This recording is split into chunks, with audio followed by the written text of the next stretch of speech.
It's Royston. Hi, Royston. Welcome. Hello there.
All right, speakers and interpreters, we are 5 minutes to kick off.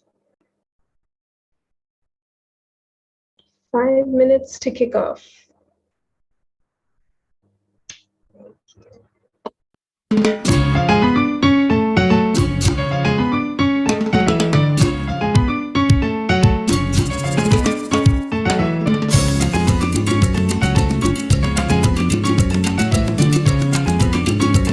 Is that you? You like the music, Osman? That's so Latino, the music.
Alrighty, we are going to kick off 1 minute before. I'm going to start the record and we will let the participants in. Good luck, everyone.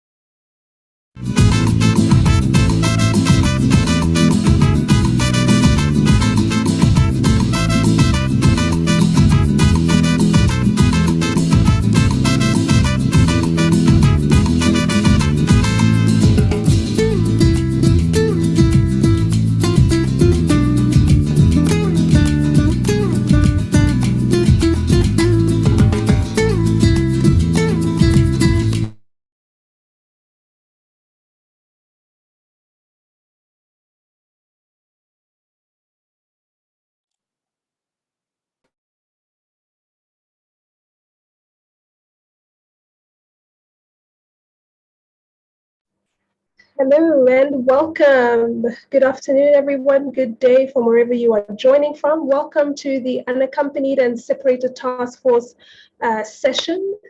Today, we will be kicking off with our two speakers, Lauren and Jerry. But before we do so, we do have some housekeeping notes. Please note that some sessions of this year's meetings do have child and youth speakers and some who are under 18 and have registered to participate with us in the event. We kindly request that you adhere to the highest standards of conduct and be sensitive to the needs of those participants under 18s and those who have been asked to sign a consent form and who will be linked with a child safeguarding focal point. Please note that we do have closed captioning in this session.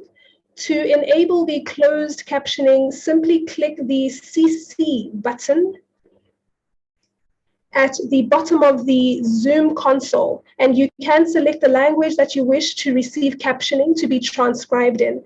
Please note that this will not be as full interpretation tool, but it can be provided as a simple translated tool. We also have interpretation, which will be available in the session in Spanish, French, and Arabic. To use the interpretation function in Zoom, click on the globe icon at the bottom of your Zoom panel and select the language channel you prefer to listen in.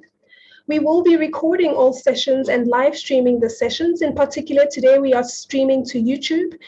If for whatever reason you cannot join the session live, you are always welcome to watch the session on one of these channels. We would love for everyone to keep their video cameras on where possible if you do not have low bandwidth.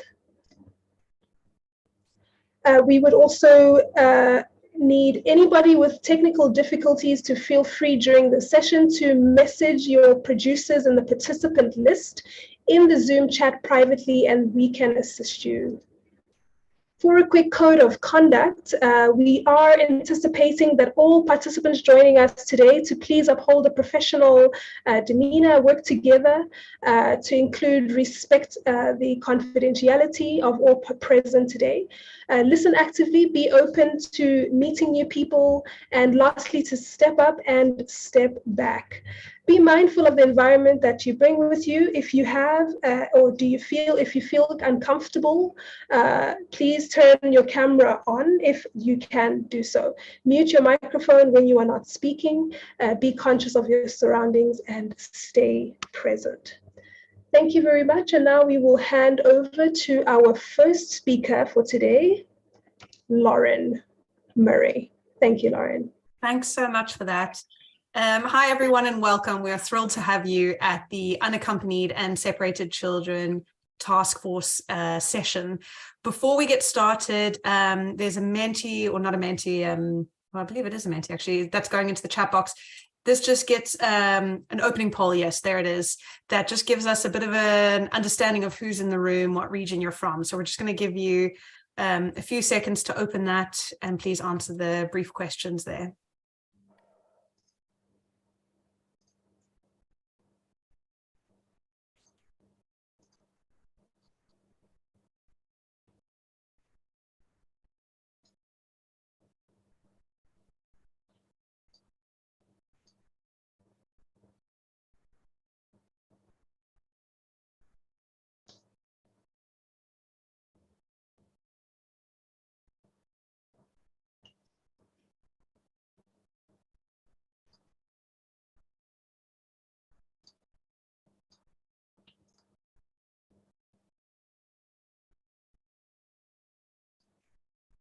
I think that's good, Lauren. Brilliant. Thanks so much. Great. So welcome, everyone. So today what we're going to do is look at, first understand a bit about your experience working with unaccompanied and separated children, which we may use the acronym UASC from now on.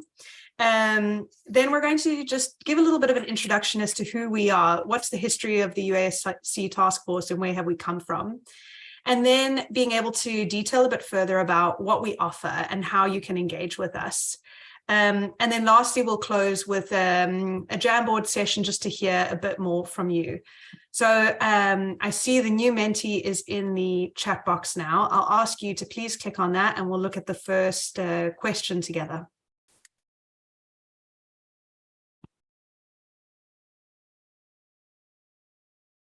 And Natalie, if you wouldn't mind projecting the first one. Brilliant, thank you. So our first question is, have you worked on issues related to UASC? Seeing an overwhelming yes at the moment. We'll give a few more moments for people to get into that link. Great, some not yet.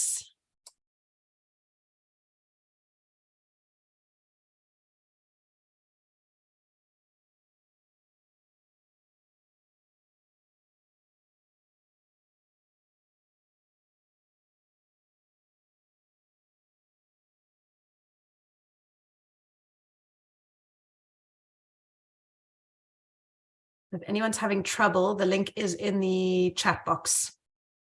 And you should be able to just click on and see the first question.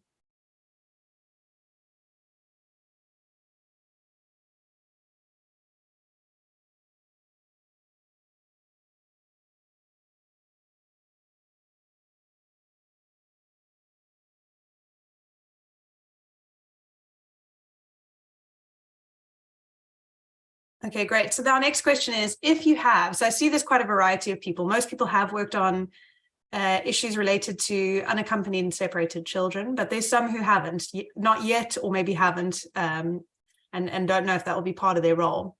So we wanted to see from you who you get technical support from. So I see colleagues, global and regional technical advisors, UNHCR, fantastic. The cluster coordinator, that's great to hear, and peer agencies, UNICEF. Great, a lot in there about coordination, which is fantastic. Great, manager. And can we scroll down, Natalie, if you don't mind? Great, and the Alliance, fantastic. My own research and other context documentation. Yes, that seems to often be the case, that we just go on our own search. So hoping that we can make your search a little bit easier today. Great, and global technical advisor. Fantastic. So a lot of different sources, both interagency and within your own organization. Fantastic.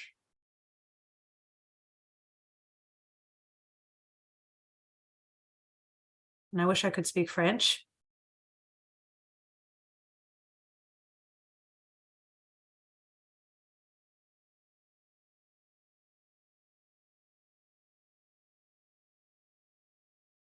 Okay, great. We can go on to the next question.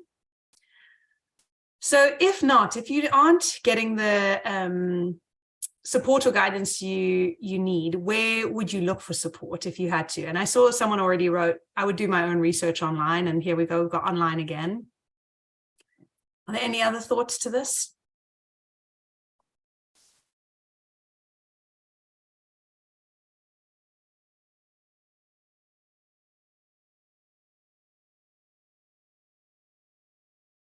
I'm hoping maybe this means that people are, okay, I see not applicable. So people are getting support one way or another if they have questions. I know often when it comes to issues around unaccompanied and separated children, it's not something we can wait for or hope we get a training on. It's oftentimes a pressing need that we need to respond to immediately. So I'm really glad to see that there's a couple of resources. Yes, we'd look online, we'd look at the minimum standards and see some guidance in there. That's great. And then the last question is, which guidance documents have you used before in your work?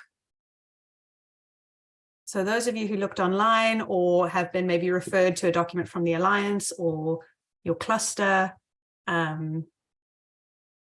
what documents have you used?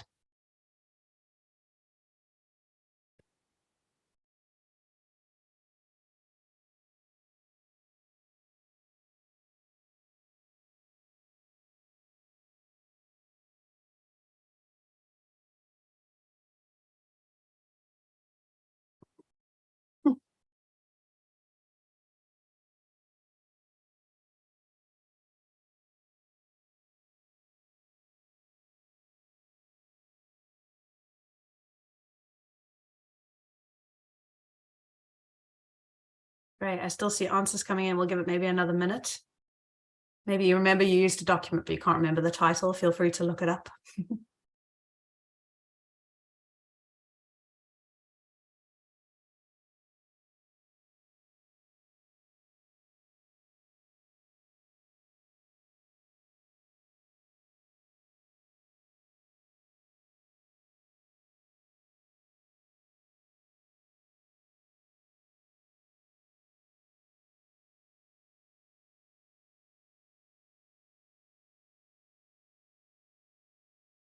So I see here there's quite a few different documents. So we've got the UASC guidance, the minimum standards, the interagency guiding principles on unaccompanied and separated children, UNHCR's UASC SOP, interagency guidance. So it looks like quite a lot of interagency resources. And then of course the kind of UNHCR specific SOP. Great. I'm very glad to see someone's put the UASC field book and toolkit. That's great to see. We'll be spotlighting that very briefly today.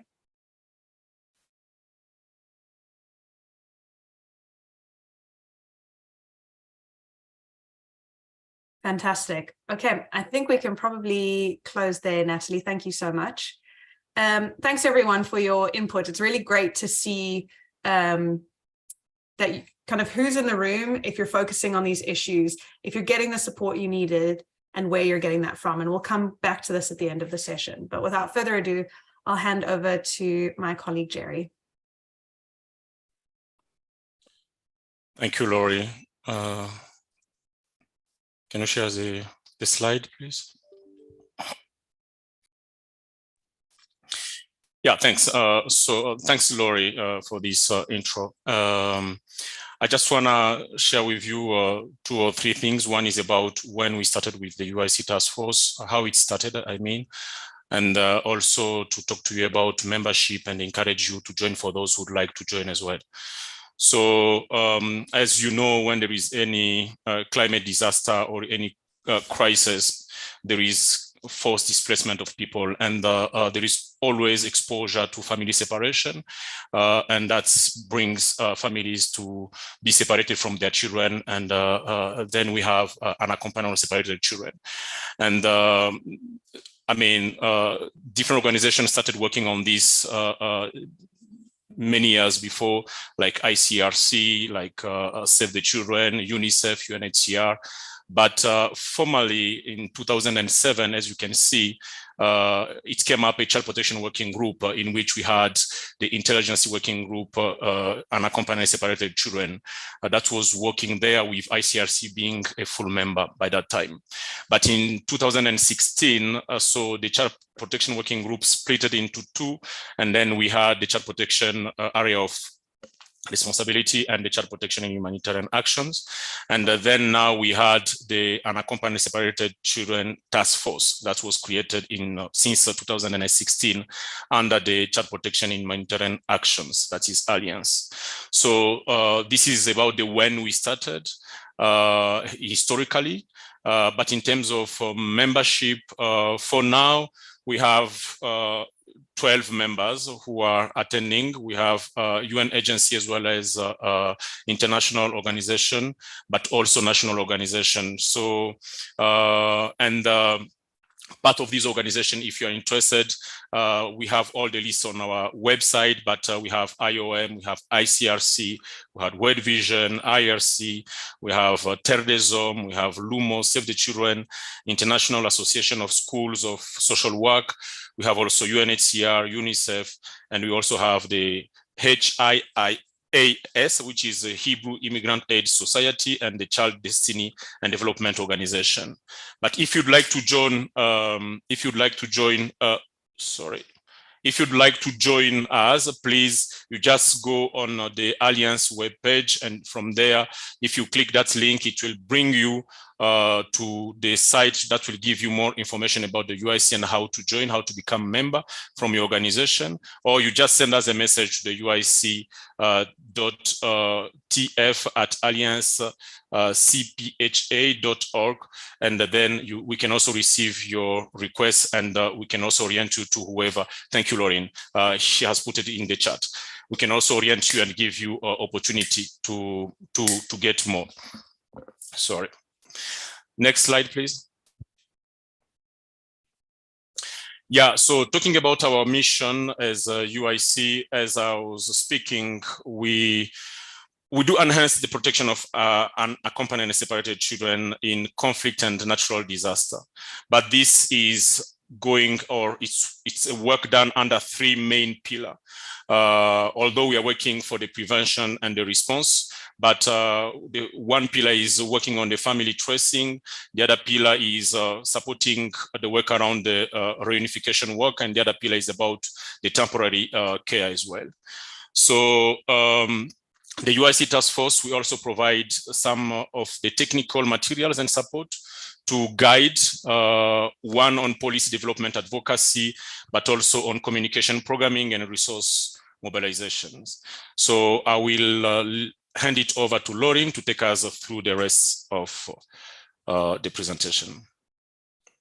Great, thanks so much, Jerry. And I realized, Jerry, that we didn't really introduce ourselves, but thankfully we have a well-translated bio in the chat box. So before I move on, do you want to do a quick introduction? Yeah, sure. I'm Jerry Abdallah. I work with IRC as a Child Protection Technical Advisor, and I co-lead the UIC Task Force with Lauren.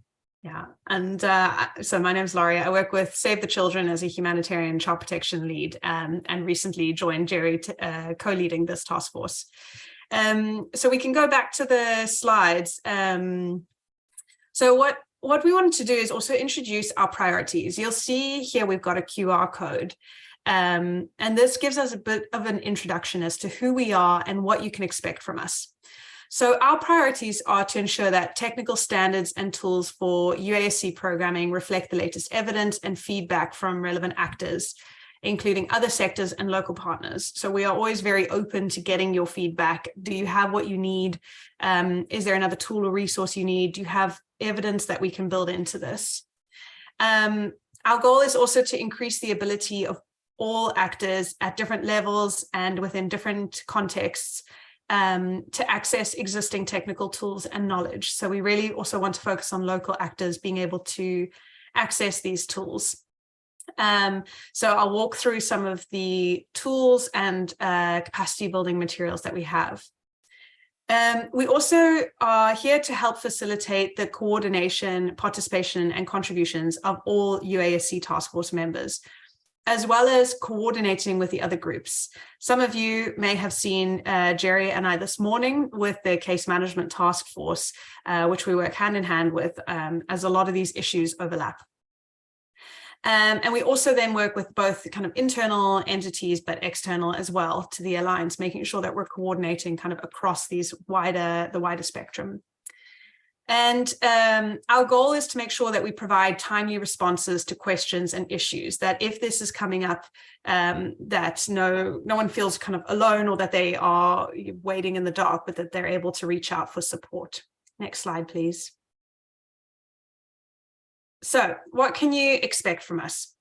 So we provide reactive support with and through the existing coordination mechanisms in country. So we're not coming in on our own, but working with those who are already working there, who have the contextual knowledge that we may not have, and who are requesting support.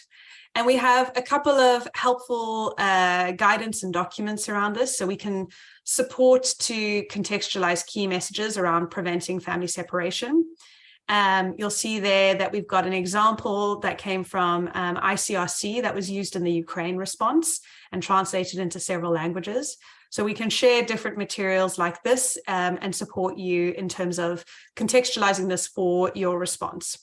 We also have a guidance note on the primary prevention of family separation, and there's a learning package as well. So if you're looking for kind of materials that you can distribute maybe within a community, or you're looking for some further guidance, or you're looking for some training, these are all available. On to the next slide, please.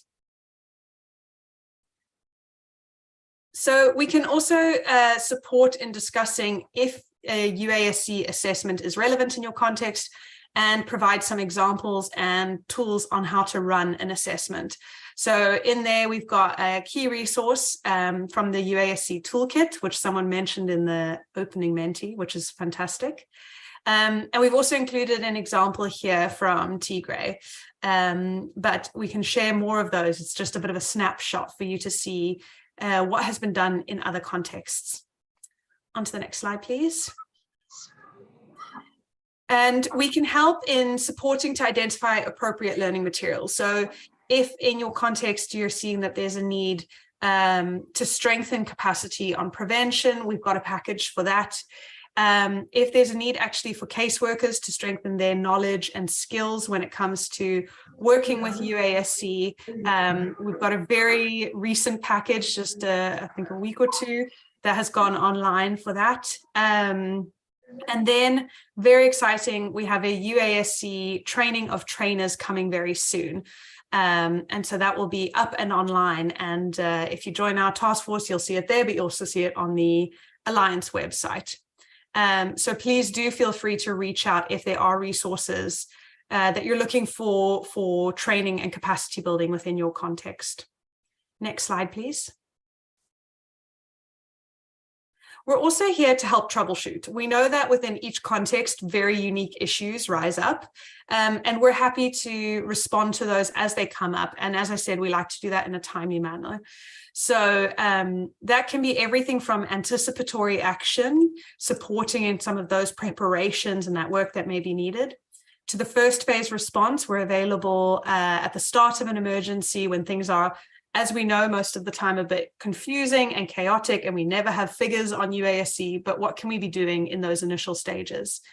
And then, of course, throughout. So we do a lot of support in terms of protracted emergencies as well. And so we have the toolkit, the UASC toolkit. We've got the Alternative Care and Emergencies toolkit, which is, as no one seemed to mention it on the Menti, but it's a more outdated toolkit, but still incredibly relevant.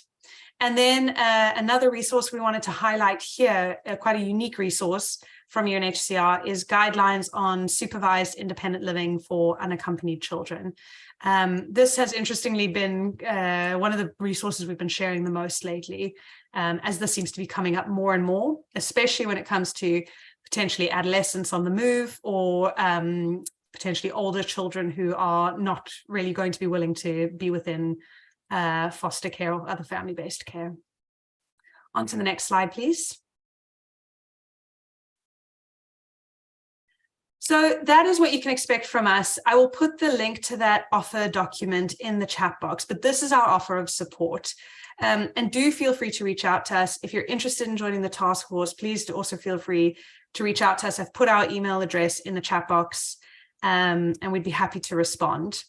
But without further ado, I'll hand over to Jerry to talk us through some of these discussion questions. Thank you, Laurie. So would like to take these 10 minutes to discuss a little bit around these different questions. You've heard about what we have, what we offer as well. You said also that, I mean, some of you have been exposed on working with UIC or using some of the tools that we have presented. But we'd like to hear from you. What are some of the key challenges you face when working on issues related to UIC? Or are there any successes that you'd like maybe to share with us when you have been working with UIC? What came up in terms of successes? If you have any success story, you can share also with other colleagues who are here. But also, if there is any issue related to UIC that you'd like to receive support on, of course, we'll be more than happy to receive your email, reaching to us as UIC Task Force. We can better have a bilateral meeting, but if there is something maybe you'd like maybe to highlight here, we'll be really keen to hear that. So whoever would like maybe to speak, just raise your hand, or you can also write in the chat. If you speak in French, feel free. You can write it in the chat in French. It's okay. We have interpreters. They can also help. And then if you are a French-speaking person, feel also free, or Spanish or Arabic. feel free to come up and speak in your language, and we'll also have the support from interpreters. So feel free to unmute or to raise your hand. Yes, Ranjini. Thanks, Jerry. Thank you, Larry. It's been really helpful, and also the support that UASC Task Force provide across the globe. This is not linked to UASC, but also more of a family separation perspective. In a context where you could see us UASC or separated and unaccompanied children, but then I think we should look at it more of a family separation as more of a broader issue. And how can we get more support from the task force in terms of to do more of an analysis perspective? Because sometimes it's very hard to document or to do, capture the unaccompanied and separated children issues, because for a context like in Ukraine, we had a UASC task force, and then we were not able to really get understanding of the UASC situation, because it's also maybe it was difficult to capture and document the children, but then the family separation is a continued issues. So I've been thinking a lot these days, like how we can actually look at it more of a broader perspective, not just only stick to UASC, but to capture the family separation and causes and root causes and underlying causes and beyond that. Whether the task force can able to facilitate some tools and techniques and, or to help the country team to do a bit more analysis on that. Thanks. Thank you very much, Ranjini. It's really an interesting question. And I think this morning we had also such similar question when we had the presentation with the case management task force regarding how to go beyond what we have in terms of, humanitarian context when it comes to family separation, and how we could better produce some of the tools and the guidance in order to support the front line colleague who are working on this. I think, that is a good question. I think that is something that we'll be considering, because there is also an intelligence guidance on case management that is on the process of being reviewed.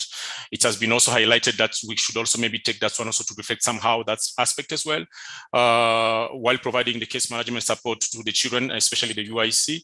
But we'll take that one also into consideration in terms of thinking about tools as well that might be helpful to you and to support.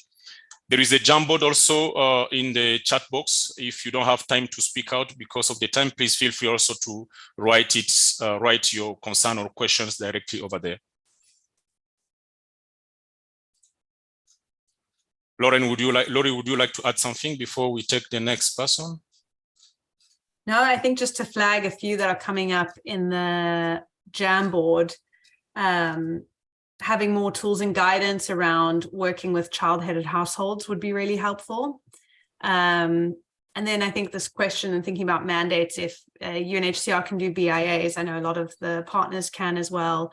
But if not, then how to deal with, I see that one disappeared, how to deal with those types of cases. And then having a bit more information on informal fostering systems on time. I see a few more coming up. This is great.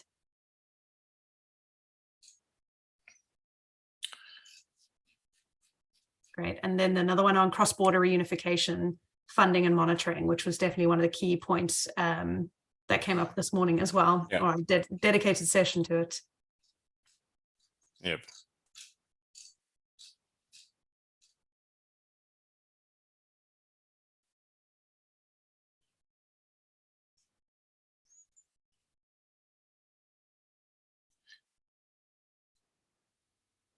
I would like maybe to hear more from the person who said about the FTR being always extremely slow. The person who wrote that, if you feel comfortable to come in just to elaborate a little bit more about that.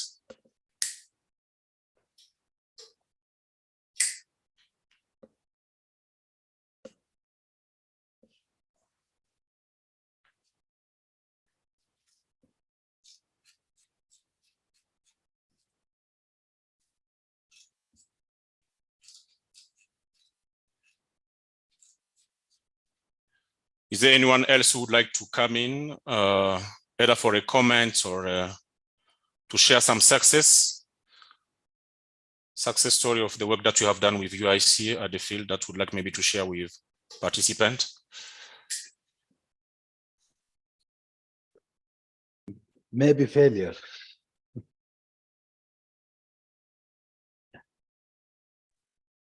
Hello? Yes, yes. Yeah, so my name is Adil Dahin. I'm working as a child protection advisor with World Child covering Syria response. Actually, after like 12 years of the Syrian crisis and several years of implementing case management and providing support in Northwest Syria, which is a very fragile context, I think we're still in the first step, like on providing support for unaccompanied and separated minors. As some of our colleagues know, that there is no presence of UN agencies on the ground, so we don't have the regular BID process and even BIA procedure. So, and especially this problem became more after the earthquake hit Turkey and Northwest Syria. There is lack of data available on the ground, lack of processes, and lack of alternative or midterm solutions. So yeah.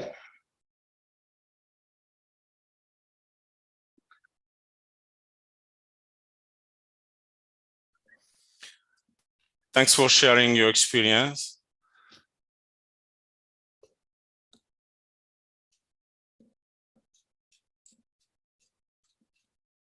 I'm seeing another hand, but I can't tell who is that. Okay, thank you, Jerry and Lauren. This is Thomas from IRC South Sudan. Oh, Thomas, okay. Yeah, I just want to reflect something on UASC on reunification. Generally, this is not particularly to our organization. As part of the UASC member, IRC is also playing part with the coordination of the UASC working group. We managed to reunify more than 6,000 children. This was celebrated last year. In recent days, when we see the trend, we see the decreasing trend in reunification. This is mostly because of the funding. There are different cases identified and shared with the working group level, and then at the national level, that the UASC working group linking with other CP actors who are operating in that particular location. But these days, because of funding, especially the national NGOs, they are closing, they don't have program. Because of that, the tracing part is now a problem. So as a result of this funding, reduction of funding for child protection, the reunification process, when you see the trend, is decreasing as compared to the previous time. So it's good to advocate for funding, especially this localization initiative. That's one of the priority in this South Sudan as well. So this is what I want to just flag, continue advocating on particular funding to child protection. Thank you. Back to you. Thanks for sharing the experience from South Sudan, especially regarding the tracing and reunification challenges that we are facing based on the lack of funding. But it's good to hear that you have been also supporting and having more success in terms of providing your support to UIC and facilitating some of the reunification in your previous work. I don't know if we can move to the next Mentimeter, because here you have been sharing some success. Yeah, here. Here would like you maybe to put, just to highlight, it will help us as UIC Task Force, if there are some key issues related to UIC where maybe you would like to receive support from us based on what Laurie has presented. Please bring that to our attention so that we can work on it And if it's something specific to your organization or to a place where you are working, to help us also, to know who highlighted that, you can also just put either the email of your organization, so that if there is something that would like us maybe to reach out to you right after, we can also contact you after on the UIC, any specific support that you would like to receive from us. As Lori said, we shared with you what we offer because we wanted you to know what we are available with, what we can offer, what we can support with, even though from the UIC work perspective, we really encourage requests to come from countries so that we can work on it. But we wanted also to present you what we can offer so that you can also reach out to us so that we know how to better support you on our side. So I know that we are running behind the time, but before moving to the next step, I don't know if Lori would like to have any particular comments before I give information about the next step. No, thank you so much, Jerry. And thanks everyone for your contributions. We will keep this Jamboard open. So if you do have additional things that you think of, please feel free to add for the rest of the week. We're happy to look at it starting next week and have this kind of determine some of our priorities. Thanks so much, Jerry. Over to you. Thank you very much. Before it goes to the producer, just to let you know that after this session, we are going to have a 30-minute break where you are invited to join us in the expo. It will be an opportunity for you also, to have an eye on different infographic images that has been submitted specifically for this conference. And you can also connect after 30 minutes for the next knowledge practice session that will begin in the next 30 minutes.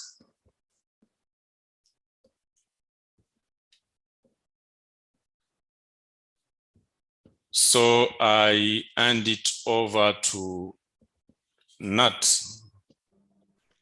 Thank you very much, Sherry. Thank you all. Please follow the instructions that are in the chat on how to move into the next sessions. We are done with session 7.2.